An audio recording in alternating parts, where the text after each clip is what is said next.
I have to pull up a comment right now. This is from Lauren Mickler, who says, I have to ask the man everyone considers to be the Batman what you think of the Batman actors who followed you. Do you have a favorite, least favorite? Does Ben Affleck deserve all of the criticism? You have said that you're comfortable in the fact that you are Batman. 100%.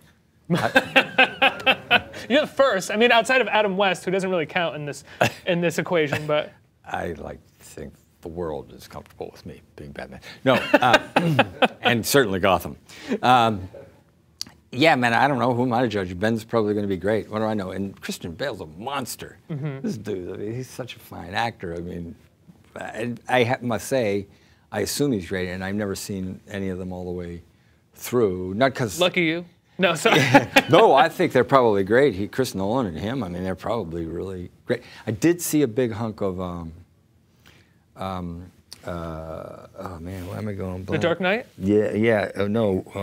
Dark Knight Rises? But, you know, with this great Heath Ledger. Oh yeah, Dark Knight. Yeah. Dude, I mean, he was so talented, that guy, man. He was incredible in that movie. Yeah. But you know what's so interesting? I watched some of the original Batman last night before bed. I hadn't seen it since I hadn't seen it in a few years, you know, and I just wanted to catch up with it. And the art direction's beautiful. Oh, I mean, man, it's Tim Burton, Anton Furst. Exactly, Anton Furst. The art direction's beautiful. But what I also recognized more about it was that there were more scenes.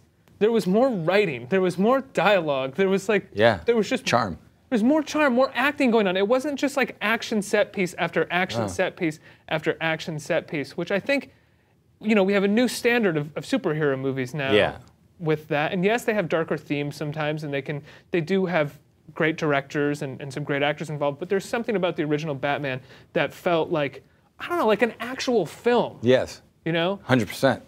Yeah. And that's what's changed. You know, I mean, he's 100% original, Tim, and what he did changed everything in that world. He set the tone, like literally, kind of the color tone, because remember it had that kind of blue, black, dark, kind of cool vibe to it. And there's a lot of greens in it too, actually. Yeah. If you watch it, there's like a lot of like weird green streaks. Like, maybe it was when I was watching. No, but he did. He had and then that look kind of got a little bit knocked off, and then knocked off, and now it's kind of, it's like everything, you know.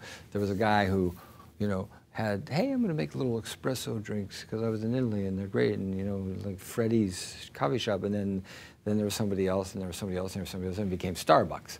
Right. Starbucks is good, but Starbucks is a far cry from that original guy. Yeah, and so, you know, that's what I think.